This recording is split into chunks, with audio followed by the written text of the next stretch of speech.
Saudações alunos, sou o professor Marcos Acamini, da matéria de prática penal, e hoje falaremos sobre apelação no júri. A apelação no tribunal do júri está prevista no artigo 593, inciso 3 do Código de Processo Penal, então prestem bastante atenção.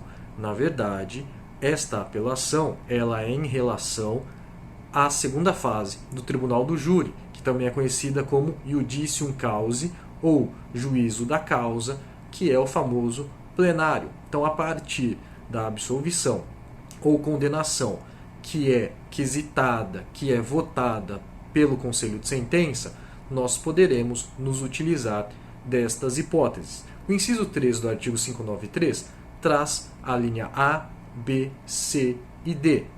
Tudo bem? Nós iremos ver a seguir. Primeira coisa, estrutura. Qual é a estrutura? A mesma da aula anterior. Nós temos a interposição direcionada, endereçada ao juiz de primeiro grau, que irá receber e processar este recurso. E nós temos uma segunda peça, que são as razões, que é direcionada ao tribunal. Então colocaremos egrégio Tribunal de Justiça, ou egrégio Tribunal Regional Federal, colém da Câmara ou colém da turma, ímplitos, julgadores. As razões, no final, lá nos pedidos, nós iremos requerer o conhecimento e o provimento deste recurso. Beleza? Então vamos dar uma olhada no artigo 593, inciso 3 do Código de Processo Penal. A primeira linha, A. Então nós temos ali, se ocorrer nulidade posterior à pronúncia. Importante frisar a súmula 713 do STF, que diz que o recurso no Tribunal do Júri, referente à segunda fase, ele é vinculado a estas quatro hipóteses do artigo 593, inciso 3 do Código de Processo Penal. A primeira linha, a linha A, se ocorrer nulidade posterior à pronúncia. O que é a pronúncia? É quando o juiz, conforme o artigo 413 do Código de Processo Penal, ele decide que ele está convencido sobre a materialidade e indícios suficientes de que o réu é autor do delito. Então, ele vai mandá-lo, este acusado, para a segunda fase, que é o plenário, que é o juízo da causa, ou o juízo de mérito. Caso haja uma nulidade posterior à pronúncia, a apelação no tribunal do júri é o momento para arguí-la.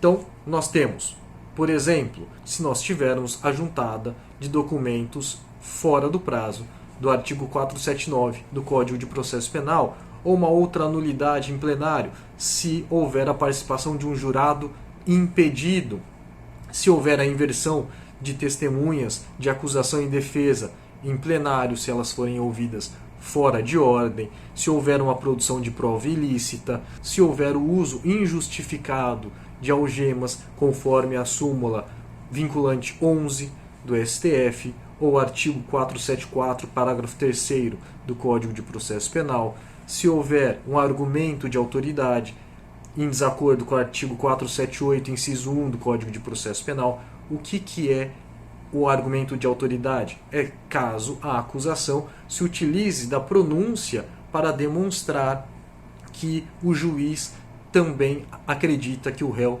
é culpado. Se houver a referência ao silêncio do acusado, dizendo que este silêncio significa que ele é culpado, lembram daquela célebre frase de que quem cala consente? Isso não serve para o processo penal. Isto é proibido pelo artigo 478, inciso 2 do Código de Processo Penal. Então, fazer referência ao silêncio do acusado para prejudicá-lo é uma causa de nulidade em plenário. Se houver algum defeito nos quesitos formulados para que os jurados votem, isto pode ser causa de nulidade. Na prática, sempre que houver algum tipo de nulidade ou algo que você não concorde, peça para constar em ata. Se a sua apelação for baseada na linha A do inciso 3 do artigo 493, o que você pedirá? O que você requererá ao final? Você vai pedir que o recurso seja conhecido e que seja provido com a consequente repetição do julgamento em razão da nulidade que você está arguindo. A linha B, se a sentença do juiz presidente for contrária à lei expressa ou à decisão dos jurados. Então nós temos duas partes na linha B.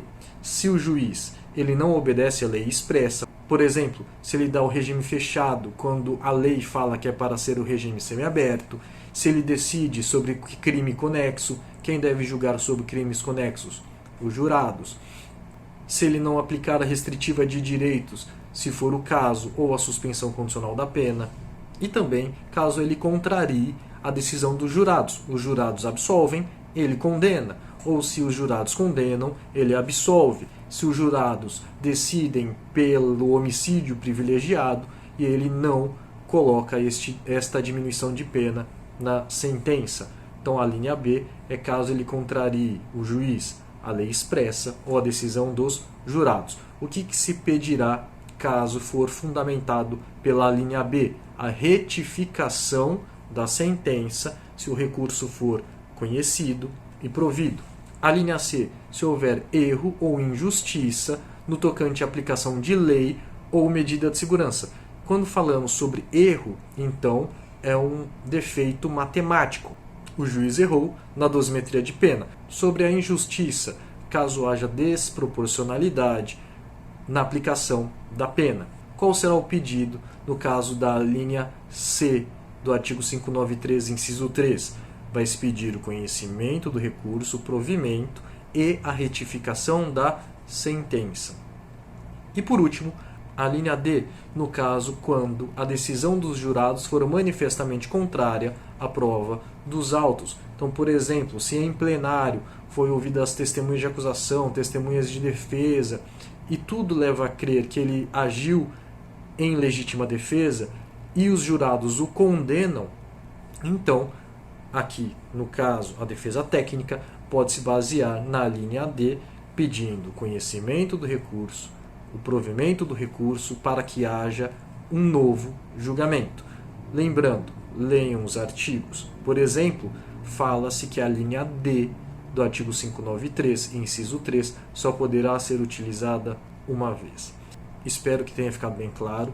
Lembrem-se que esta apelação no Tribunal do Júri é específica para a segunda fase, que é a fase do plenário, chamada de iudicium causa, ou juízo da causa, ou juízo de mérito. Beleza? Bons estudos, uma ótima semana e abraços.